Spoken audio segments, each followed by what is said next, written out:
Hi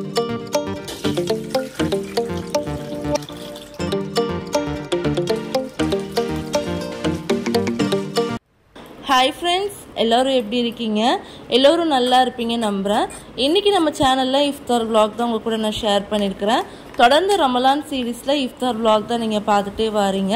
so அந்த வகையில இன்னைக்கு நான் என்னோட இஃப்தாருக்கு நான் என்னென்ன ரெசிபி செஞ்சிருக்கேன் அப்படிங்கறது vlog உங்க கூட ஷேர் பண்ணிருக்கேன். சோ வீடியோ இன்ட்ரஸ்டிங்கா இருக்கும் நம்புறேன். சோ நம்ம ஒவ்வொரு டைமும் கடையில காசு கொடுத்து வாங்காம இந்த மாதிரி ஹெல்தியா வீட்ல நீங்க செய்யறதுக்கு ஒரு சின்ன டிப்பா வந்து இந்த வீடியோ இருக்கும் நம்புறேன். நான் செஞ்சிருக்கக்கூடிய எல்லா ரெசிபியுமே சிம்பிள் அண்ட் டேஸ்டா செய்யக்கூடிய ரெசிபி. ஃபர்ஸ்ட் டைம் ட்ரை பண்றவங்க கூட இத பக்காவா செய்யலாம். சோ வீடியோ இன்ட்ரஸ்டிங்கா இருக்கும் நம்புறேன். வீடியோ ஸ்கிப் பண்ணாம பாருங்க. வாங்க வீடியோக்குள்ள போகலாம். இஃப்தாருக்கு வந்து இன்னைக்கு வந்து நான் முட்டை பஜ்ஜி தான் பண்ண போறேன். சோ அதுக்கு முட்டையை வந்து முதல்ல வேக வச்சுக்கலாம். முன்னாடி நம்ம இஃப்தாருக்கு என்னென்ன பண்ண போறோம்னு முன்னாடி முடிவு பண்ணி வச்சிட்டோம் அப்படின்னா நமக்கு வந்து வேலை செய்யறதுக்கு கொஞ்சம் ஈஸியா இருக்கும். சோ முட்டை வேகட்டும்.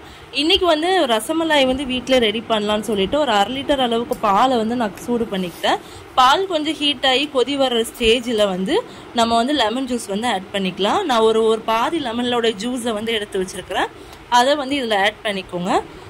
ஜூஸ் சேர்த்த உடனே கொஞ்ச நேரத்துலேயே வந்து தெரிய ஆரம்பிக்கும். பால் நல்லா தெரிஞ்சு வந்ததுக்கப்புறம் நீங்கள் வந்து ஸ்டவ் ஆஃப் பண்ணிடுங்க. இந்த ரசமலாயை வந்து நம்ம நிறைய காசு கொடுத்து ஹோட்டலில் கடைகளில் வாங்கி சாப்பிடுவோம். ஆனால் வீட்லேயே ஒரு 1 லிட்டர் பாலில் சூப்பராக டேஸ்ட்டாக நல்ல ஒரு நிறைய குவான்டிட்டியில் வீட்லேயே செய்யலாம். ஸோ கண்டிப்பாக இந்த வீடியோ உங்களுக்கு பார்த்தீங்கன்னா நீங்களும் உங்கள் வீட்டில் இந்த மாதிரி ரசமலாயை ட்ரை பண்ணி பாருங்கள். பால் இப்போ நல்லா தெரிஞ்சதுக்கு அப்புறம் இந்த மாதிரி ஒரு பாத்திரத்துல மேல ஒரு அரிப்பை வச்சுட்டு ஒரு காட்டன் துணியை விரிச்சிட்டு அது மேல வந்து நம்ம தெரிஞ்ச பாலை வந்து சேர்த்துக்கோங்க. நமக்கு வந்து இப்போ அந்த பால் ஆடை மட்டும் கிடைக்கும். இப்போ வந்து நம்ம இதில் லெமன் ஜூஸ் ஆட் பண்ணியிருக்கிறனால இதில் கொஞ்சம் சில்லுன்னு நார்மலான வாட்டரை வச்சு 1 டைம் இதை வந்து நல்லா அலசிக்கோங்க. அலசிட்டு இதில் உள்ள தண்ணி எல்லாமே நல்லா இருத்தி எடுத்துக்கோங்க. எல்லா தண்ணியுமே இதை ஃபுல்லாக அப்படி வெளியே வரணும். ஸோ அந்த அளவுக்கு இதை அப்படி தண்ணி வந்து இருத்தி இந்த மாதிரி புழிஞ்சி அப்படி விட்டுருங்க. தண்ணி எல்லாமே அப்படி விருத்து வந்துடும். ஸோ இது வந்து ஒரு ஓரமாக இருக்கட்டும். இன்னைக்கு வந்து ஒரு ஸ்வீட் ரெசிபி பண்ணலான்னு இருக்கிறேன். ஸோ அதுக்கு வந்து செவ்வாழை பழத்தை வச்சு ஒரு ஸ்வீட் போண்டா தான் ரெடி பண்ண போகிறோம். இது கிட்ஸுக்கெலாம் ரொம்பவே பிடிக்கும். கண்டிப்பாக ட்ரை பண்ணி பாருங்கள். பழமே பிடிக்காதுன்னு நினைக்கிறவங்களுக்கு வந்து இந்த மாதிரி செஞ்சு கொடுங்க. ரொம்பவே டேஸ்டியாக இருக்கும். ஆனால் ஹெல்தி. இதில் நம்ம சேர்த்துக்கக்கூடிய எல்லா ஐட்டமே ரொம்ப ஒரு ஹெல்தியான ஐட்டம் தான். ஸோ பழத்தை வந்து இந்த மாதிரி நல்லா மேஷ் பண்ணிக்கோங்க. நல்லா இந்த மாதிரி மேஷ் பண்ணதுக்கப்புறம் இதில் வந்து ஒரு 2 கப் அளவுக்கு நான் கோதுமை மாவு சேர்த்துருக்கிறேன். சேர்த்துட்டு இதில் ஒரு 3 ஏலக்காய் வந்து பவுடர் பண்ணி சேர்த்துக்கோங்க. நான் வந்து இடித்து சேர்த்துருக்கிறேன். ஒரு 1 கப் அளவுக்கு நாட்டு சர்க்கரை சேர்த்துக்கோங்க. ஸ்வீட்னஸ் பார்த்துட்டு நீங்கள் கூட்டவோ குறைக்கவோ செஞ்சுக்கோங்க. அப்புறம் 1 டேபிள் ஸ்பூன் அளவுக்கு அரிசி மாவு சேர்த்துக்கோங்க. அப்புறம் கொஞ்சம் ஸ்வீட்னஸ் எடுத்து காட்டுறதுக்காக கொஞ்சமாக உப்பு சேர்த்துட்டு இதை நல்லா கலந்து விட்டுருங்க. பழத்தோடைய அந்த ஈரப்பதத்துலேயே நான் வந்து மாவு வந்து நான் பிசைஞ்சுக்கிட்டேன். உங்களுக்கு வந்து மாவோடைய ஈரப்பதம் பத்தலை அப்படின்னா நீங்கள் எக்ஸ்ட்ரா பால் சேர்த்துட்டு இதில் பிசைஞ்சுக்கோங்க. மாவுடைய பதம் பார்த்தீங்கன்னா இந்த லெவலுக்கு இருக்கணும். நீங்கள் வந்து ஸ்பூன்லேருந்து எடுத்து தட்டும்போது இந்த மாதிரி விழணும். ஸோ இந்த பக்குவத்தில் நீங்கள் மாவு வந்து பசஞ்சிக்கோங்க. ரொம்ப கெட்டியாகவும் இருக்கக்கூடாது, அட் த சேம் டைம் ரொம்ப லிக்விடாகவும் இருக்கக்கூடாது. இந்த பக்குவத்தில் இருக்கணும். ஸோ இதுவும் ஒரு ஓரமாக இருக்கட்டும். இப்போ வந்து நான் எக் பஜ் பண்ணுறதுக்கு வந்து மாவு ரெடி பண்ணிக்க போகிறேன். அதுக்கு வந்து ஒரு 3 டேபிள்லேருந்து 4 டேபிள் ஸ்பூன் அளவுக்கு கடலை மாவு சேர்த்துக்கிறேன். ஒரு 1 டேபிள் ஸ்பூன் அளவுக்கு அரிசி மாவு சேர்த்துக்கிறேன். அப்புறம் 1 டீஸ்பூன் அளவுக்கு மிளகாய் தூள், ஒரு 1 டீஸ்பூன் அளவுக்கு மிளகு சீரகத்தூள், அப்புறம் தேவையான அளவுக்கு உப்பு, ஒரு 1/2 டீஸ்பூன் அளவுக்கு பெருங்காயத்தூள், அப்புறம் 4 பூண்டு அந்த மாதிரி இடித்து சேர்த்துக்கோங்க. ஒரு 1/2 பிஞ்ச் அளவுக்கு சோடா உப்பு சேர்த்துக்கோங்க. கொஞ்சமாக ஃபுட் கலர் சேர்த்துக்கோங்க. இது ஆப்ஷனல் தான், வேண்டாம்னு நீங்கள் ஸ்கிப் பண்ணிடுங்க. அப்புறம் இதை நல்லா கலந்து விட்டுட்டு தண்ணி சேர்த்துட்டு இது ஒரு கெட்டியான மாவு பதத்துக்கு இதை கலந்து வச்சுக்கோங்க. நான் வீடியோவில் காட்டுற இந்த பக்குவத்துக்கு நீங்கள் வந்து மாவு வந்து கலந்து எடுத்துக்கோங்க. இதெல்லாம் நம்ம ரெடி பண்ணி வச்சிட்டோம் அப்படின்னா இஃப்தாருக்கு வந்து நம்ம வந்து எண்ணெயில் ஃப்ரை பண்ணுறதுக்கு ஈஸியாக இருக்கும். ஸோ இது ஒரு உரமாக இருக்கட்டும். நம்ம வேக வச்ச முட்டையும் நல்லாவே வெந்து வந்துட்டு அதுக்கப்புறம் நம்ம வந்து வடிகட்ட விட்டு அந்த பாலாடையும் நல்லா சூப்பராக வந்து தண்ணிலாம் வடிஞ்சு வந்துட்டு இதை வந்து நல்லா வந்து நம்ம பிசைஞ்சிக்கணும். நல்லா உதிர்த்தி விட்டுக்கோங்க. உதிர்த்தி விட்டுட்டு இது நல்லா பிசைங்க. அப்போ தான் நம்மளுக்கு ஒரு சாஃப்டான ஒரு ரசகுல்லா கிடைக்கும். ஸோ அதனால் நல்லா பிசைஞ்சிக்கோங்க. நீங்கள் பிசைறதுல தான் இருக்குது.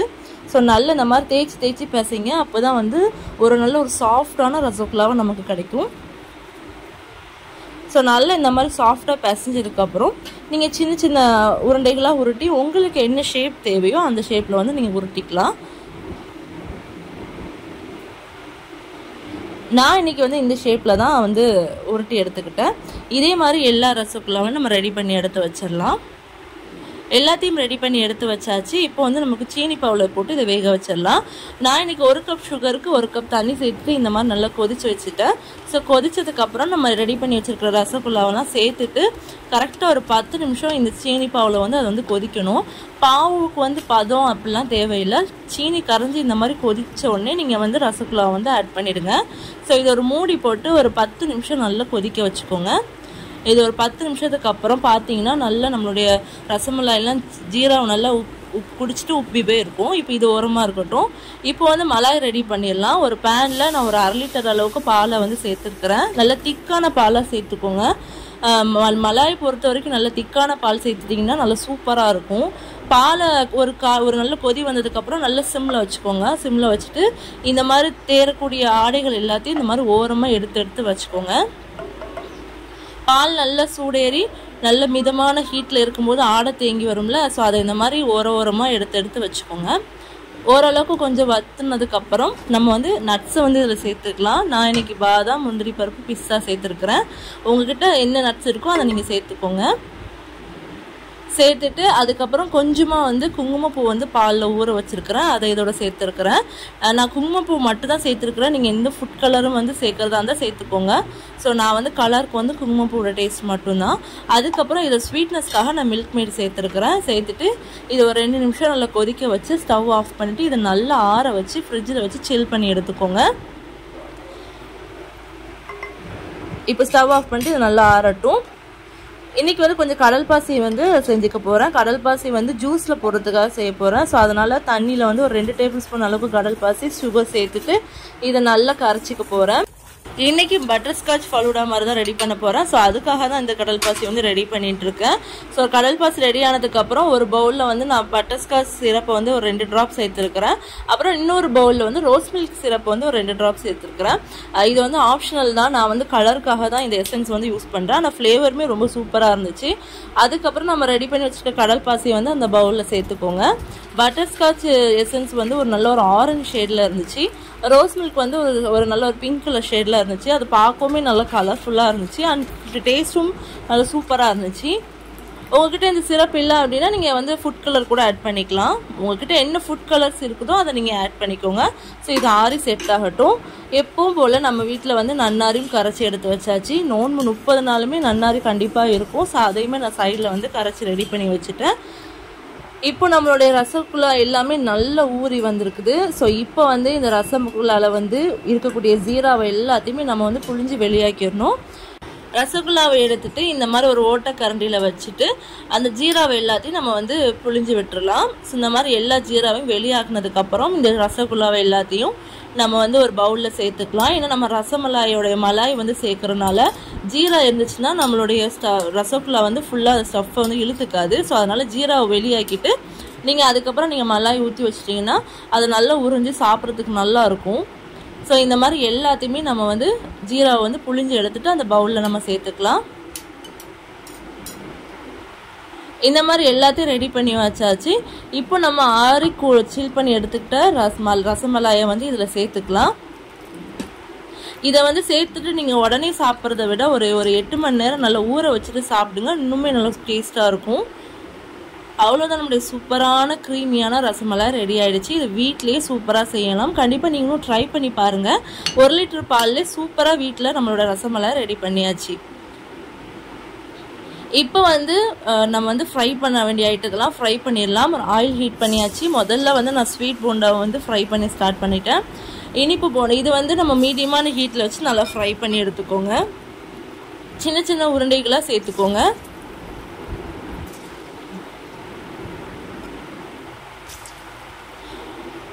எல்லாத்தையும் சேர்த்துட்டு இதை மாதிரி நல்லா ஃப்ரை பண்ணி எடுத்துக்கோங்க. இது கிட்ஸுக்கு வந்து ரொம்பவே சூப்பராக சாப்பிடுவாங்க. கண்டிப்பாக ட்ரை பண்ணி பாருங்கள். இது உங்கள் வீட்டு குழந்தைங்களுக்கு வந்து ஸ்நாக்ஸ் பாக்ஸாக கூட இந்த ரெசிபி நீங்கள் செஞ்சு கொடுக்கலாம்.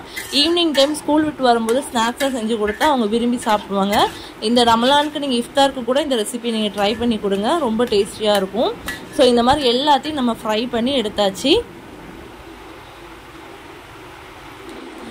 இந்த மாதிரி கோல்டன் கலரில் ஆனதுக்கப்புறம் எடுத்துக்கோங்க. இப்போ நான் அதே எண்ணெயில் வந்து முட்டை பஜ்ஜியை வந்து ஃப்ரை பண்ண ஸ்டார்ட் பண்ணிட்டேன். முட்டை எல்லாத்தையும் அந்த மாவில் நல்லா டிப் பண்ணிவிட்டு அதுக்கப்புறம் எண்ணெயில் போட்டு ஃப்ரை பண்ண வேண்டியதான். முட்டை பஜ்ஜியுமே டேஸ்ட் உண்மையிலே சூப்பராக இருந்துச்சு.